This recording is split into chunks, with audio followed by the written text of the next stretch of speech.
Hi guys! Welcome back to my YouTube channel. Good morning, good afternoon, good evening sa ating lahat. Saan man tayo sulok ng mundo, sana ay nasa mabuti tayong kalagayan at ligtas sa anuman masamang kapahamakan. At bago ang lahat, shoutout muna tayo sa lahat ng mga subscriber ko bago at sa mga luma at sa lahat-lahat ng mga kaibigan ko dito sa mundo ng YouTube, lalong-lalo na si Tita Tiny Fall, si Spexy Lexi, go ahead and Malulilo Santos, Ermagalo, Mix Vlog, Ermagalo says, Migalabi shoutout, Hayat's Mix Vlog, Maria Ligaspi Vlog, Selena Barbosa, Cel TVPX, Melba Born, Tita Honey S. Migalabi shoutout sa inyong lahat. At syempre, ang ating Rochelle Canada Squad 2023, nandyan si Annabelle at Tita Linlen. Migalabi shoutout at si Langga Rochelle at Dudong. Migalabi shoutout sa inyong lahat. Ito na nga, mayroon na naman tayo dito sasagutin ito na nga ng mga e-lover group.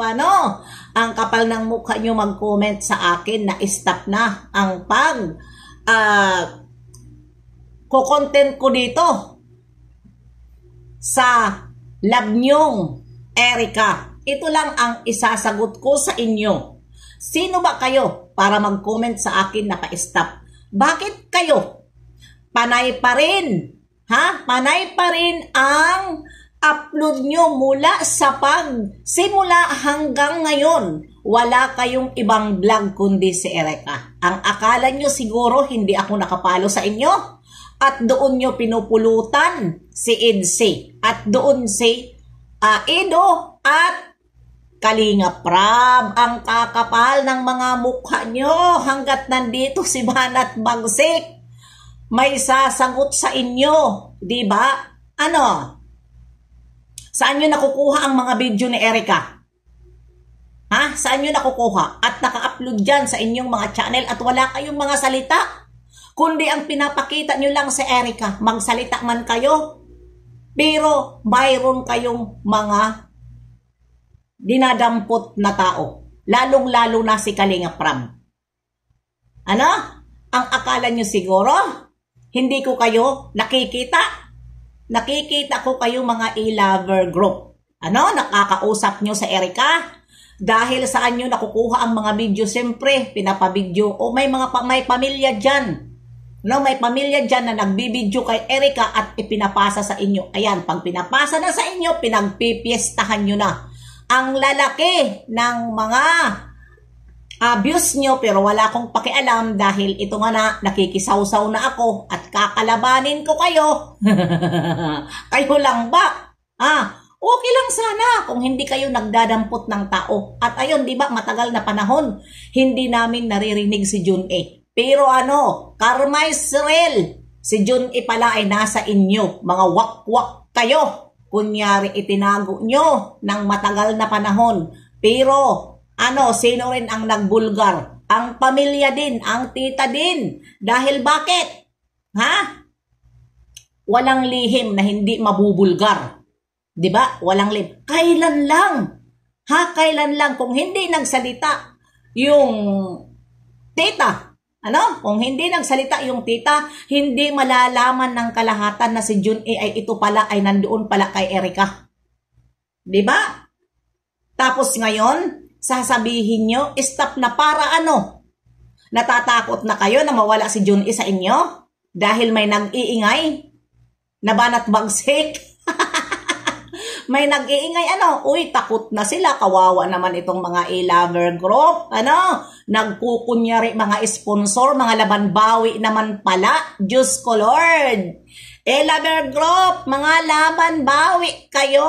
Ang kakapal ng mga mukha nyo. Lahat pa kayo, nag-i-sponsor kayo, lahat pa kayo dyan ay mga vlogger.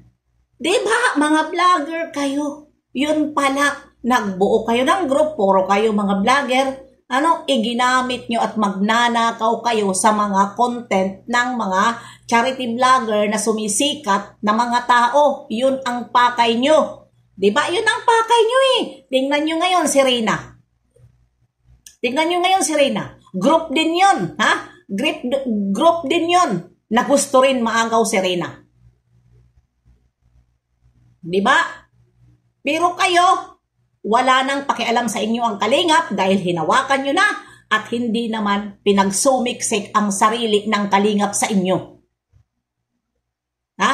Hindi pinagsumiksik. Kayo ang nagpatuloy. Ha? Kayo ang nagpatuloy. Sana lang, Erica, totoo sa kasabihan, ngayon mabango ka pa sa kanila dahil sikat ka sa kanila. May mga views sila. Kaya, maging practical ka din, Erica, dahil once na hindi ka na sikat, hindi ka na nila yan papansinin. Pero yun, mas mabuti na lang dahil may bahay ka. May bahay ka na, pinagawaan ka nila. Yan. Kung practical sila, Erica, maging practical ka din dahil ginagamit ka nila. Tingnan mo naman ang mga laman ng video nila. Walang iba kundi ikaw. Lahat na ginagawa mo, pinapabidyohan ka at ina-upload nila. Diba? Ang kakapal ng mga mukha. Kaya, yan, dapat lang. At ikaw rin, Erica, hanggat nandyan pa ang mga yan, ha? Huwag ka magpasa ng video sa kanila kung walang kapalit sa'yo dahil pinagkakakitaan ka nila. Ganyan, utakan mo din sila dahil mauutak sila, utakan mo din sila. Huwag kang magpatalo dahil itong mga ilaber na ito ay mga wakwak ito. At ito ngayon ang mga basher pala ni Beyonce. Mga potragets kayo. Ha? Hindi lang ako nanonood sino yung mga potragets kayo na mga nagbabas kay Beyonce. Subukan nyo pag makita ko at magmumurahin ko kayo. Ang gagaling nyo. Ang gagaling nyo. Ha? Pati si Beyonce, idadamay nyo. Hoy, move on na kayo. Ha? Nasa inyo na si Erica. Si Beyonce ay mabait na bata. Ha? Mabait na bata. Ayaw ni Kalinga Prab na madamay ang kanyang angel sa mga ganitong gulo. Kaya nga binitiwan eh. Ang magugulo, binibitiwan ni Kalinga Prab. Ang nananatili sa kanya, maghintay kung kailan mapapabahayan dahil hindi naman robot si Kalinga Prab na parang makita nyo na wala pang bahay, ibabas nyo ang angel. Dahil ang akala nyo sobrang yaman ni Kalinga Prab. Tingnan nyo ngayon. Congratulations sa iyo, Beyonce, dahil may bahay na. Awa ng Diyos, lahat ng mga angels, may mga bahay na. Ang lalaki pa, ang gaganda pa ng mga bahay. Diba? Pag may bahay na yan lahat, di pa ni bago na naman.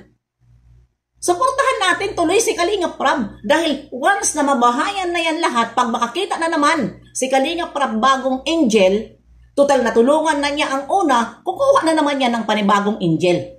Hindi lang sila forever na susuportahan dyan dahil sila ay magaganda na ang mga bahay.